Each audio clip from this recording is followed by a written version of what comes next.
1, 2, 3, 4, 5, 6. The way I'm counting that there, to keep, you know, my meter, or to keep my 4 beats aligned properly, I'm going 1 and a 2 and a 3 and a 4 and a 1 and a 2 and a 3 and a 4 and a 1 and a 2 and a. So you're going to find that I'm picking 3 strings down and then 3 strings back up towards my face. Or you can look at it like 3 strings away from your face and then 3 strings towards your face. Or I'm rising in pitch. 1, 2, 3, 4, 5, 6, 1, 2. It goes up and then comes back down, right? Thumb, first finger, middle finger, ring finger, middle finger, pointer, thumb, 1, 2, 3, 2, 1, thumb, 1, 2, 3, 2, 1. Counting finger numbers. Thumb, 1, 2, 3, 2, 1, thumb, 1, 2, 3, 2, 1, thumb, 1, 2, 3.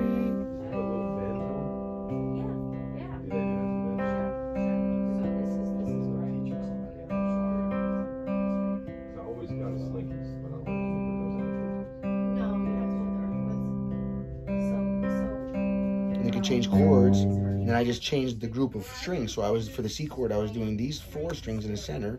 Now when I move to the G, I'm just going to move that group up here and use these 4 strings for now.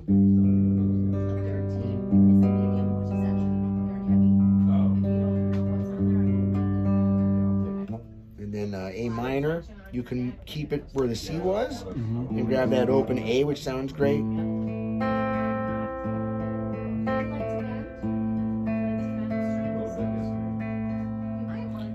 Or for the A minor, this also works. Down that group of 4 works. Or you can hit the A open, like something like what you were doing, Gene, earlier. Yes, because you don't have to keep the group together. That's just to start learning how to practice this.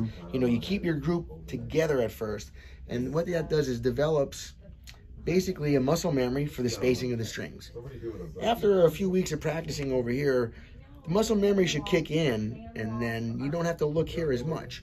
You know, you'll see people playing. Now, I don't practice this style very often. I play mostly talking about when I play professionally, not just teaching. You know, I'm playing slide guitar almost always.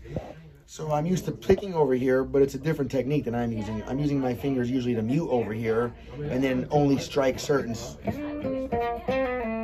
you know, certain notes I want to hear, right? And I'm muting stuff out, but finger picking is a completely different style. You maintain the chord shape, and then you go to town over here.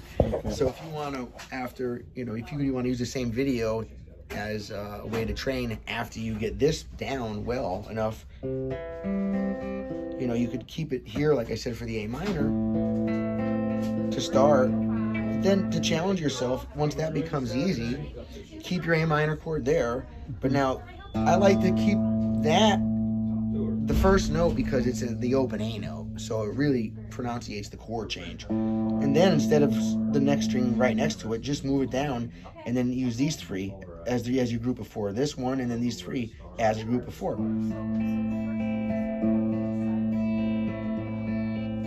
Or like so many songs do, they'll alternate then this and make an alternating bass line. Now watch, you can go one time, then second.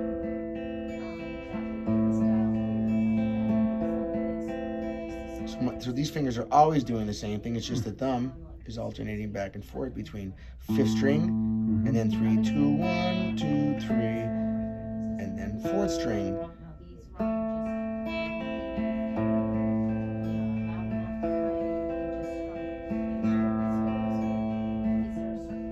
Wow, that's awesome, right? So nice. Hey,